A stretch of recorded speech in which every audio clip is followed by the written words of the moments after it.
अभी तक आपने हमारे चैनल को सब्सक्राइब नहीं किया तो सब्सक्राइब कर लीजिए और बेल आइकन को प्रेस कर दीजिए ताकि हमारे नए वीडियोस नोटिफिकेशन सबसे पहले मिल जाए आपको। बिस्मिल्लाहिर्रहमानिर्रहीम नहमदुहु व नुसल्ली अला रसूलिनल करीम अम्मा बाद। सिलसिले तज़किरे मजालिस नबविय्यह सल्लल्लाहु अलैहि वसल्लम में आज की मजलिस का उन्वान है, क्या तुम्हें यह पसंद है कि वो जन्नत का दरवाज़ा तुम्हारे लिए खोल दे। इससे पहले एक मजलिस में बात आई है, ज़िम्नन बात आई है कि दो सिफ़ात ऐसी हैं जिसकी बुनियाद पर रसूलुल्लाह सल्लल्लाहु अलैहि वसल्लम ने जन्नत की ज़मानत दी है। एक शुक्र की नेमत और दूसरे सब्र की नेमत, यानी अल्लाह की नेमतों पर शुक्र करना और अल्लाह ताला की आफत मुसीबत आजमाइश पर सवाब की उम्मीद रखते हुए सब्र करना। सब्र में असल चीज़ ये है कि अल्लाह रब्बुल इज़्ज़त से इस पर सवाब की उम्मीद रखते हुए खामोश बैठना, ये असल सब्र कहलाता है। वरना बाज़ मुसीबत आफतों के बाद न चाहते हुए भी इंसान को सब्र आ ही जाता है। जैसे अपने किसी अजीज़ का, अपने किसी करीबी का अगर इंतकाल हो जाए तो एक वक्त तक इंसान रोता है, खूब चीख मारता है, गिड़गिड़ाता है, इनके सामने उनके सामने शिकवा करता है, 1 दिन 2 दिन 8 दिन 1 महीना। उसके बाद फिर खुद ब खुद उसको करार आ जाता है, सुकून मिल जाता है और फिर आहिस्ता आहिस्ता जिसके जुदाई इंसान तसव्वुर भी नहीं कर सकता था, जिससे अलग होना इंसान सोच भी नहीं सकता था, लेकिन उसकी यादें दिल से फिर कुछ ऐसी चले जाती हैं कि अब इंसान आहिस्ता आहिस्ता फिर अपनी रूटीन में आ जाता है। ये फितरत अल्लाह ताला ने बनाई है इंसान के अंदर। ये अगर अल्लाह ताला ये चीज़ ना रखते, ये कैफियत ना रखते, तो फिर किसी भी इंसान का दुनिया में जीना मुश्किल हो जाता था। हर इंसान के अपने अजीज़ चले जाते हैं दुनिया से, आज हैं कल चले गए। एक बाप इंसान के साथ, बेटे के साथ हर वक्त रहता है, हर वक्त उसको आगे बढ़ाने की कोशिश करता है। बेटा अपने बाप के बगैर अलग रहने का सोच नहीं सकता था, लेकिन अल्लाह ताला के क़ज़ा और क़द्र के आगे ऐसा मजबूर हो जाता है कि बाप दुनिया छोड़कर चला गया, इंतकाल हो गया, तो खूब शिकवा कर लिया, जज़ा फ़ज़ा कर लिया। लेकिन फिर एक वक्त ऐसा आता है कि अब वो बेटा फिर करार में आ जाता है, फिर अपनी दुनियावी ज़िंदगी में मगन हो जाता है। अगर ये कैफियत ना हो तो फिर उस बेटे का दिल भी बाप ही के साथ फट जाए और वो भी दुनिया से चला जाए। रसूलुल्लाह सल्लल्लाहु अलैहि वसल्लम ने अपनी उम्मत को जो सबक दिया है कि मसाइब और मुसीबत पर सब्र करना चाहिए, लेकिन सब्र उस मुसीबत के वक्त, उस मशक्क़त को, जब मशक्क़त तुम्हें पहुंची है उसी मशक्क़त ही के वक्त सब्र करना असल चीज़ है। वरना जज़ा फ़ज़ा करके, चीख पुकारा करके और खूब अपने दिल की भड़ास निकाल के बाद में खामोश हो जाना, यह सब्र नहीं कहलाता। सब्र यही है कि इन्नमा सब्रु इंद सदमतिल ऊला, जब पहली मर्तबा जब मुसीबत पहुंचे, जब मशक्क़त आए, जब तकलीफ पहुंच जाए, जब नागवारी चीज़ पहुंच जाए, तो गला फाड़ने के बजाय, शिकवा करने के बजाय, जज़ा फ़ज़ा करने के बजाय, चीखो पुकार करने के बजाय अल्लाह से सवाब की उम्मीद रखते हुए खामोशी इख्तियार कर ली जाए। इस पर सवाब का वादा है। यह मतलब नहीं है कि रोना नहीं चाहिए, रोना तो गैर इख्तियारी चीज़ है। वो आंख से आंसू निकलना तो रहमत की चीज़ है। आंख से आंसू, गम के और मुसीबत के मौके पर आंख से आंसू निकलने को मना नहीं किया गया, बल्कि नबी अकरम सल्लल्लाहु अलैहि वसल्लम का रोना खुद साबित है। अपने नवासी के इंतकाल के मौके पर, हज़रत ज़ैनब रज़ियल्लाहु अन्हा के साहिबजादी के इंतकाल के मौके पर, जब उनका आखिरी वक्त, छोटी बच्ची, दूध पीती बच्ची थी और अल्लाह के नबी सल्लल्लाहु अलैहि वसल्लम के हाथ मुबारक में बच्ची के दम तोड़ रही थी, तो वो मौत की तकलीफ को देखकर आका बेसाख्ता रो पड़े। सहाबा ने अर्ज़ किया कि रसूल अल्लाह आप भी? तो फरमाया कि तो रहमत है, अल्लाह ताला रहमत का खोगर मुझे बनाकर भेजा है। तो रोना मायूब नहीं है, लेकिन शिकवा शिकायतें असल मायूब हैं। आज की मजलिस में वही बात सब्र के मुताल्लिक़ अल्लाह के नबी सल्लल्लाहु अलैहि वसल्लम ने फरमाई है। एक सहाबी साहिब किताब फरमाते हैं, एक सहाबी हमेशा पाबंदी से मजलिस नबवी में शरीक रहते, अपने साथ अपने साहिबजादे को भी लाते और उसको सामने बिठाते। ये एक कैफियत है, होना यह चाहिए कि बाप को अपने बेटों की तरबियत इस अंदाज से करनी चाहिए, मजलिसों में लाना चाहिए, बुजुर्गों के पास ले जाना चाहिए और दीनी मजलिसों में उनको शरीक करना चाहिए। लेकिन असल चीज़ यह है कि पहले उनकी तरबियत करनी चाहिए, उनको जहन बनाना चाहिए। ऐसा नहीं कि छोटे छोटे बच्चों को मस्जिदों के अंदर ला ले, छोटे बच्चों को जो अभी शुऊर वाले भी नहीं हैं उन बच्चों को दीनी मजलिसों के अंदर ले जाएं। अब वो बच्चे खेल कूद करेंगे, वो बच्चे शोर शराबा करेंगे तो नतीजा इबादत करने वालों को भी और यकसुई के साथ दीनी मजलिस सुनने वालों को भी दुश्वारी का बाइस होगा। यहाँ छोटे बच्चों से मुराद ऐसे बच्चे जो शुऊर वाले हैं, जो छोटा शुऊर रखते हैं, उनको आदत बनाने के वास्ते पहले उनके घर में जहनसाजी करनी चाहिए, उनको पाबंद करना चाहिए, उनको समझाना चाहिए कि ऐसी मजलिसों में खामोशी के साथ, यकसुई के साथ, सुकून के साथ बैठना चाहिए। और जब वो उसके आदी बन जाएं तो फिर उनको ऐसी मजलिसों में और ऐसे बयानात में और मस्जिदों में नमाज के वास्ते अपने साथ ले जाना चाहिए।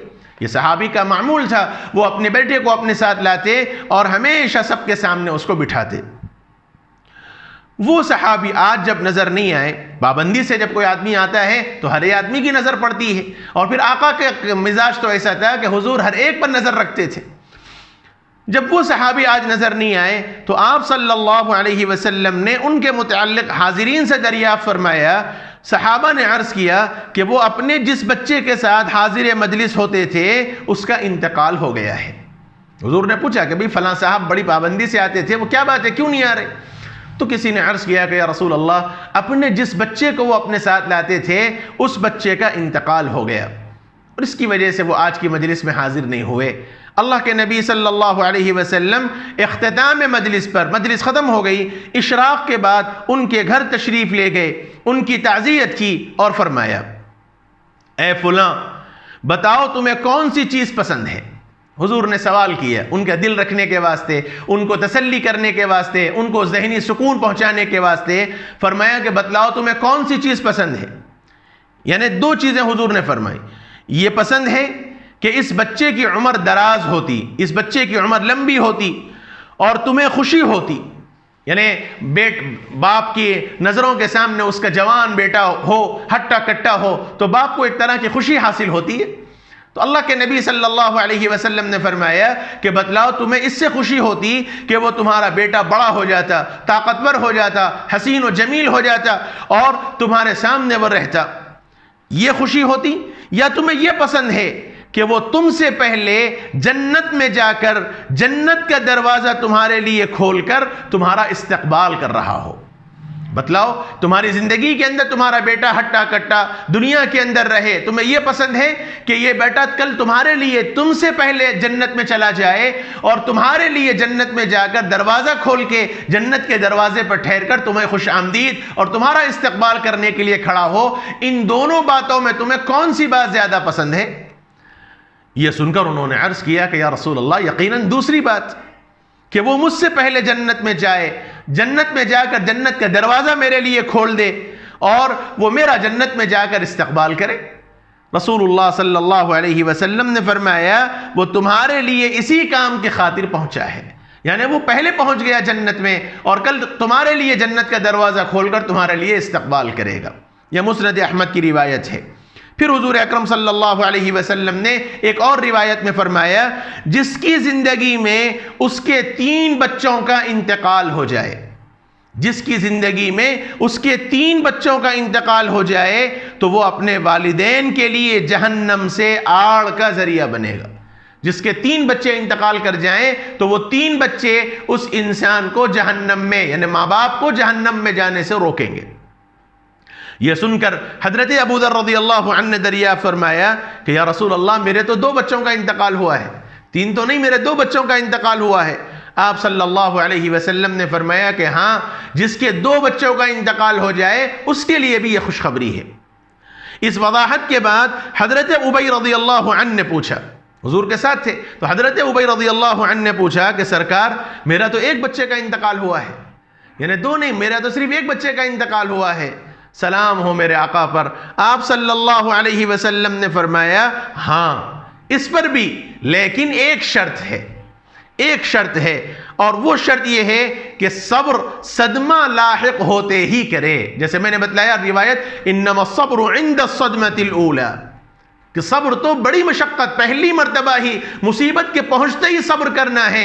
इंसान शिकवा शिकायत करने के बजाय अल्लाह के फैसले पर राजी रह जाए, उस मौके पर ये नेमत मिलने वाली है। और यह भी तय है कि यह इतना आसान नहीं है। जैसे एक रिवायत के अंदर यह भी जिक्र किया गया, हुजूर का मामूल था, हुजूर बार बार किसी न किसी मौके से कब्रिस्तान तशरीफ ले जाया करते थे। हुजूर जाया करते थे कब्रिस्तान को। तो एक मर्तबा हुजूर कब्रिस्तान तशरीफ ले गए तो वहां देखा कि एक खातून कब्र के पास बैठकर बहुत रो रही है और आवाजें निकाल रही है। तो अल्लाह के नबी सल्लल्लाहु अलैहि वसल्लम ने उस खातून को मुखातब करके फरमाया कि ऐ खातून, अल्लाह से डरो और सब्र करो। तो उस खातून ने अल्लाह के नबी को देखे बगैर, और यह भी मुमकिन है कि हुजूर को पहचानती ना हो, उसने कहा कि आपको क्या पता मैं किस आजमाइश में मुब्तला हूं, आपको क्या खबर कि मैं किस फितने से गुजर रही हूं, मेरे ऊपर क्या सदमा गुजर रहा है, आपको क्या पता।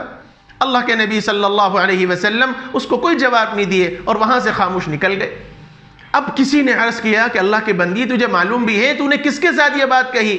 वो तो दो जहां के सरदार थे, सरकार दो आलम सल्लल्लाहु अलैहि वसल्लम के साथ तूने इतनी बड़ी बदतमीजी की बात कह दी, हुजूर के सामने आवाज बुलंद कर दी। अब वो बेचारी खातून बड़ी परेशान हुई और दौड़ती हुई अल्लाह के नबी सल्लल्लाहु अलैहि वसल्लम की खिदमत में हाजिर हुई और कहा कि हुजूर, मैंने आपको पहचाना नहीं, मैं आपको जानती नहीं थी। अल्लाह के रसूल, मेरा एक बेटा था और ये एक मेरा बेटा जिससे मेरी दुनिया आबाद थी, ये मेरा बेटा दुनिया से चला गया, मेरा दिल ख़त्म हो गया, मेरी दुनिया उजड़ गई। इस गम की वजह से मैं रो रही थी और मैंने आपको पहचाना नहीं, इसलिए आपकी शान में गुस्ताखी हो गई और बुलंद आवाज़ से मैंने बात कह दी। अल्लाह के नबी सल्लल्लाहु अलैहि वसल्लम ने उस मौके पर यह रिवायत सुनाई।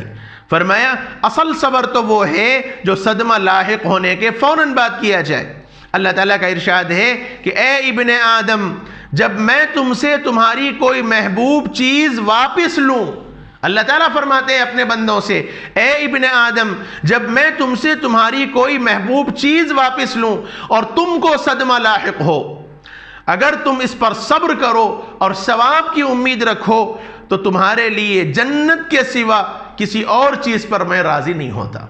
यानी सिवाय तुम्हें जन्नत देने के कोई और बदला मैं दे ही नहीं सकता अल्लाह ताला की आजमाइश पर, जब पहली मर्तबा तुम सब्र करो।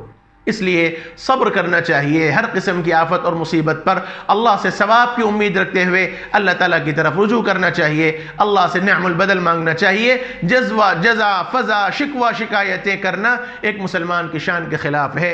अल्लाह अपने करम से हमें अमल की तौफ़ीक़ नसीब फ़रमाए। व सल्लल्लाहु वसल्लम व बारक अला नबिय्यिना मुहम्मद व अला आलिहि व सहबिहि अजमईन वल्हम्दुलिल्लाहि रब्बिल आलमीन।